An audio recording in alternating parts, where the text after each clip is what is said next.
राधे राधे। अब हम पढ़ेंगे टाइप ऑफ आरआरएनए। दो तरह के आरआरएनए होते हैं, एक होता है जेनेटिक आरआरएनए, दूसरा होता है नॉन जेनेटिक आरआरएनए। और जेनेटिक आरएनए में क्या होता है, जेनेटिक आरएनए को हम क्या कहते हैं, जीनोमिक आरएनए भी कहते हैं। In some viruses RNA work as genetic material, जैसे कि रियो वायरस हो गया, टीएमवी हो गया, क्यूवी बैक्टीरियोफेज हो गया। इन सब में क्या होता है, जो आरएनए होता है वो एक्ट करता है जेनेटिक मटेरियल की तरह, जबकि जो यूकैरियोटिक होते हैं उनमें डीएनए एक्ट करता है जेनेटिक मटेरियल की तरह। क्योंकि जो यूकैरियोटिक होते हैं उनका structure and metabolic everything is very complex as compare to prokaryote, इसलिए उनमें डीएनए जेनेटिक मटेरियल होता है, but RNA is a simple structure. जो हमारे प्रोकैरियोट होते हैं उनमें जो स्ट्रक्चर्स होते हैं, मेटाबॉलिज्म होता है उनका सिंपल होता है, इसलिए आरएनए इनमें एक्ट कर सकता है जेनेटिक मटेरियल की तरह। ये एग्ज़ाम्पल इम्पॉर्टेंट है फॉर नीट एग्ज़ाम। अब नॉन जेनेटिक में क्या होते हैं, तीन तरह के होते हैं। एक होता है आरआरएनए, टीआरएनए, एमआरएनए।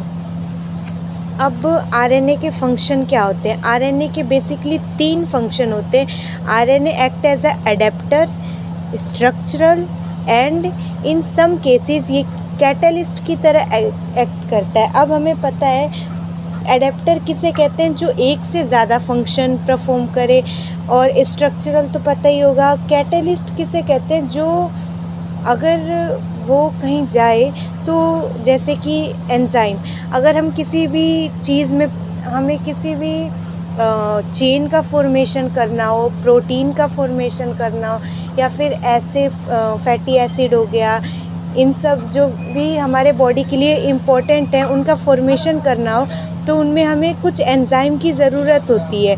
और जैसे कि राइबोजाइम, प्रोटीन बनाने में इसका यूज़ होता है, तो ये क्या करता है, रिएक्शन को फास्ट कर देता है, इसलिए in some cases RNA act as a catalyst. अब आता है राइबोसोमल आरएनए, मतलब अब हमने उठाया है इनका टाइप, हम एक एक को समझेंगे। तो पहला है हमारे पास ribosomal. This rRNA is 80% of the cell of total rRNA. Total rRNA का ये 80% होता है। ये जो तीनों होते हैं ना, जैसे हमारे पास आरआरएनए हो गया, टीआरएनए हो गया, एमआरएनए हो गया, इन तीनों में से सबसे ज़्यादा अगर कोई यूकैरियोटिक सेल में प्रेजेंट होता है तो वो हमारा है राइबोसोमल आरआरएनए। क्यों होता है वो आगे पता चलेगा हमें कि क्यों सबसे ज़्यादा आरआरएनए ही प्रेजेंट होता है, और ये सबसे ज़्यादा स्टेबल फॉर्म ऑफ आरएनए भी है। अब हम यूकैरियोटिक का सेल पढ़ते हैं, इसमें ये हमारा न्यूक्लियस, न्यूक्लियोप्लाज्म और न्यूक्लियोलस में ये प्रेजेंट होता है। ये इम्पोर्टेंट है कि न्यूक्लियोप्लाज्म में कौन सा आरआरएनए पाया जाता है। तो ये सारे क्या होते हैं, आरआरएनए के टाइप्स होते हैं जो कि प्रेजेंट होते हैं। सिर्फ एक 5S आरआरएनए हमारा न्यूक्लियोप्लाज्म में प्रेजेंट होता है, और ये जो 3 टाइप ऑफ आरआरएनए है ये हमारे न्यूक्लियोलस में प्रेजेंट होते हैं। ये लर्निंग है, इसको लर्न करना पड़ेगा। अब कुछ इम्पॉर्टेंट पॉइंट हम लिख लेते हैं इसके बारे में, जैसे कि यूकैरियोटिक सेल में सबसे ज़्यादा आरआरएनए कौन सा आरआरएनए प्रेजेंट होता है इन यूकैरियोट। अब हम लिखेंगे कुछ यूकैरियोट्स के बारे में। तो बेसिकली यूकैरियोट्स में मैक्सिमम, इन सब में से सबसे ज़्यादा जो आरआरएनए है वो पाया जाता है। Maximum rRNA produce in nucleolus, सबसे ज़्यादा आरआरएनए न्यूक्लियोलस में बनता है, एक्सेप्ट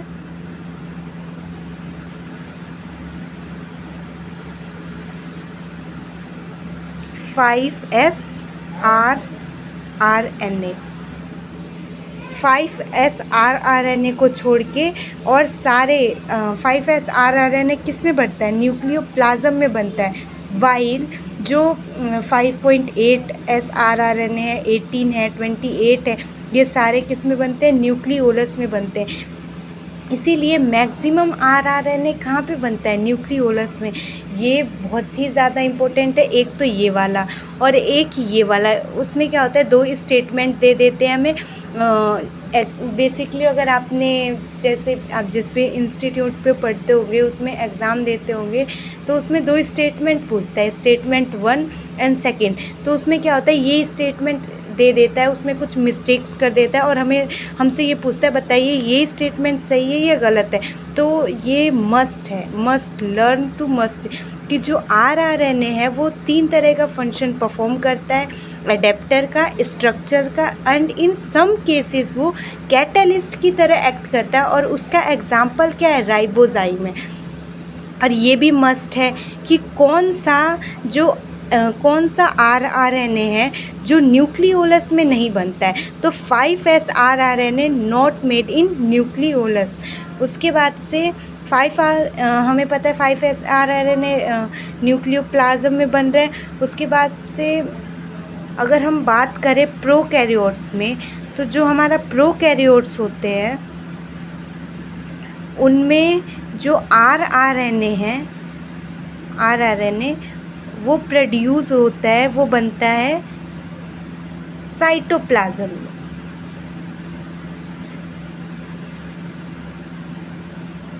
हमारे में किस में बनता है, न्यूक्लियोलस बस एक आरआरएनए है जो न्यूक्लियोप्लाज्म में बनता है। लेकिन जो प्रोकैरियोट्स है उनमें जितने तरह के भी आरआरएनए पाए जाते हैं वो सारे किस में बनते हैं, साइटोप्लाज्म में।